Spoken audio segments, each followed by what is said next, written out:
The Sennheiser HD600, the everyman's headphone. Your favorite headphone's favorite headphone.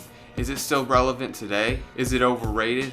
What makes it so special? Why does it still get recommended over 20 years after it first came out? Is this your homework, Larry? The answers to all these questions and more can be had for the low, low price of just kidding. Stick around, homie, and let's talk about it.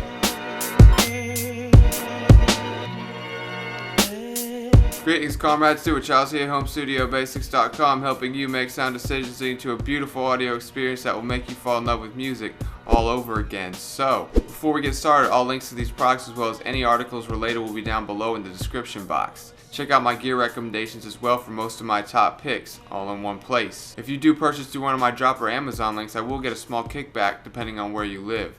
Purchasing through my links is a great way to thank me for helping you make a sound decision. There are many other different ways that you can help support the blog and channel down below as well. Check out my recently updated portfolio website and store for some goodies. The Kickback and Relax Homie t-shirt is live. Take 15% off on your first order. So what are you waiting for? As always, your continued support means the world to me, so thank you. Now, let's talk. The Sennheiser HD600 is a headphone that's been around since 1997 following the success of the HD580 all the way back in '93, till infinity. The Hd650 would soon follow in 2003, completing the trifecta of what is considered by many to be the most important headphones ever assembled. Drop would later collaborate with Sennheiser on the HD6XX and 58X, two revisions that appeal to a wider demographic of people due to their low cost and mostly identical sound profile. There's also the Hd660S, which I haven't tried but plan on doing so in the future. But is the hype of these headphones warranted? Let's take a gander by going back in time a little first. Back in 2010, I was making beats and mixing them down on a regular basis. I knew I needed some better gear, but didn't really know where to start. All I had was a Lenovo laptop and a drum pad. When I was at home, I mixed on Logitech speakers, but on the go, I really didn't have a great pair of headphones and made beats quite a bit remotely. So I did a ton of research, picked up the Sony MDR7506s, and the rest is history, as they say. It was the first time I remember being completely blown away by what I was hearing. I had to have more. Unfortunately, the rabbit hole was open and there was no turning back. My second headphone was the Audio-Technica ATH-M50, which was a Christmas gift that I held onto from 2013 to 2018. I ended up giving it away to Omar, otherwise known as Aztec, who's still a viewer and follower of the channel and blog. Thanks a lot, man. After researching for what seemed like an eternity, I came across a headphone called the Sennheiser HD600. Or 100 if you're white. Wow, sounds like a spaceship. I remember reading a long buyer's guide from a guy named David Maher out of Brooklyn, New York. His gargantuan head-fi post spanned pages and pages, but it was one of the most thorough write-ups I had ever seen, and his endorsement of the HD600 was one of the last to really sell me on the headphone itself. The great thing about reading lots of reviews is that the majority of the time you can get a really good sense of how the headphone is going to sound based on a clear consensus and looking for commonalities in articles. This has been the case for me nearly every single time I've researched an audiophile product, from the K702 to the HD600 and many others in between. In that sense, the hobby kind of does become objective in some ways.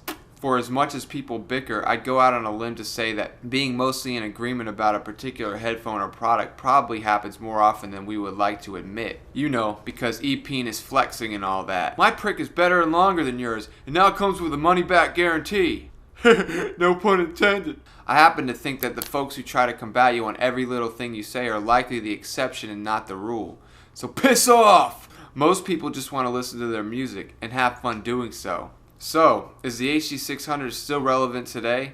Absolutely. It's a headphone that defines what it means to fully immerse yourself in the hobby for the very first time. If dipping your foot in the water is an MDR7506, doing a flip into said water is the HD600.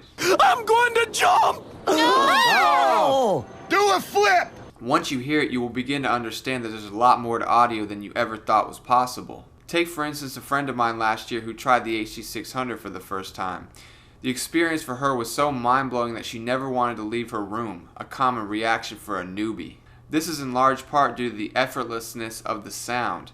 The clarity, the realistic portrayal of instruments and vocals, the separation of sounds, as well as the articulation of the bass. If all you've ever heard is drugstore headphones from 1995, it makes sense that an HD600 would completely change the way you perceive music. Quite literally, the HD600 is life-changing, and this isn't a misnomer.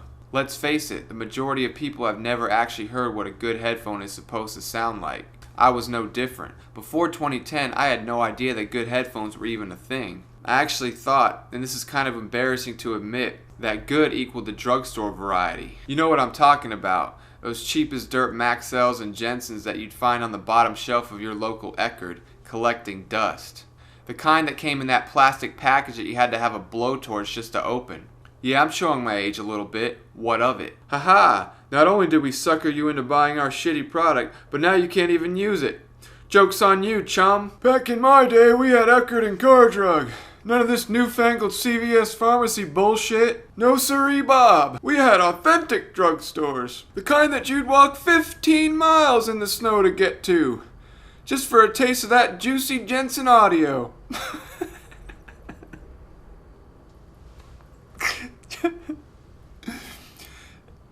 Just for...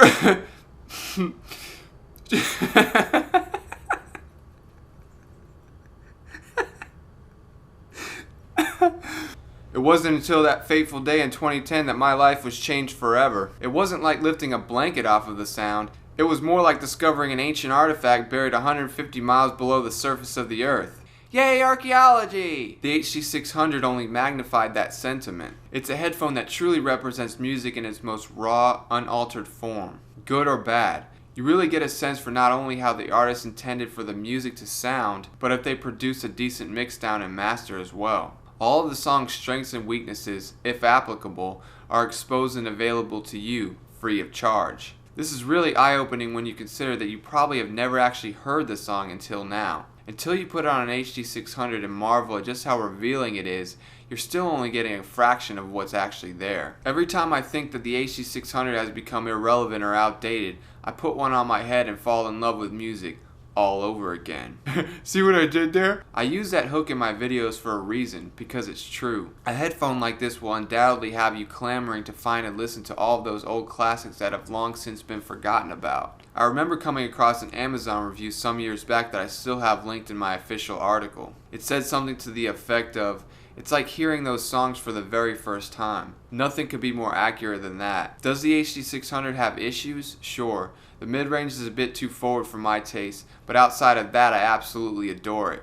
Both the HD6XX and the 650 improved upon that issue, but we'll discuss that in a second. The bass is perfect. It sounds like how bass should be portrayed. Articulate, clean, detailed, and revealing. You know, actually hearing the bass being plucked and played, not being overwhelmed by it. Excuse me. There has been much talk about the Sennheiser Veil over the years, and while I can't understand the sentiment, I don't think it negatively affects the sound. You have to remember that most audio companies place way too much emphasis on the bass and the treble. The reason the HD600 stood out all those years ago and still stands out is because it simply does not. The treble is there, it's clear and detailed, but it doesn't have sparkle nor is it bright. It simply sounds correct to my ear and most others. Could it use a little bit more sparkle? Sure. But now we're starting to nitpick. In fact, combined with its impeccable comfort levels after the clamp is opened up and the very subdued treble, you may forget you're even wearing them long after the music has stopped. This has happened to me on many occasions. I don't really even feel them on my head, if that makes sense. They're comfortable enough to wear for extended periods with minimal adjustment. When you also factor in their incredible build and longevity, it's no wonder people are still recommending them even today. It's about as natural of a sound as you'll ever find, and that combined with the fact that all the parts are replaceable and interchangeable makes it one of the easiest recommendations that exists in audio. It's a product that the average person is going to put on and say, "Oh my god, I get it now. How did I ever go through life without this in my possession?" So would I recommend it? Absolutely, but I would go with the HD6XX without thinking twice. Not only is it dirt cheap, but it fixes the mid-range issue and sounds a bit less warm to me than the HD650. Some people will fight me on that and tell you it's the same exact headphone, but they're lying!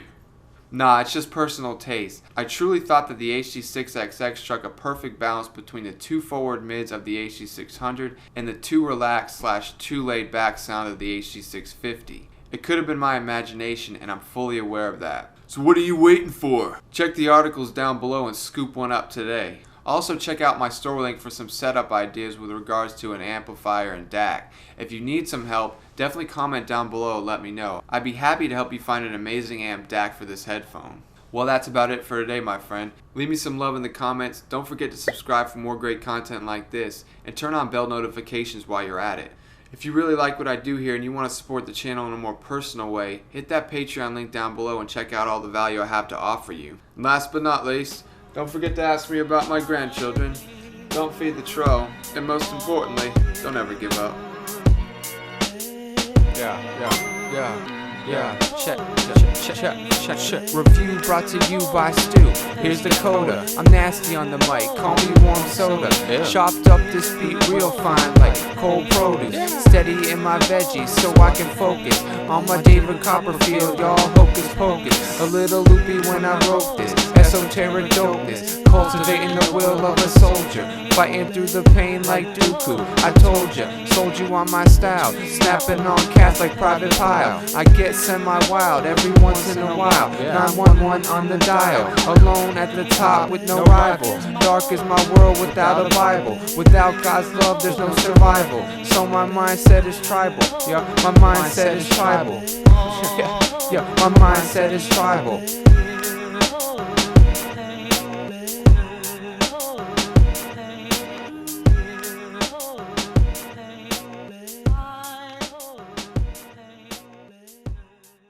Is this your homework, Larry? Is this your homework, Larry? Look, man. Please.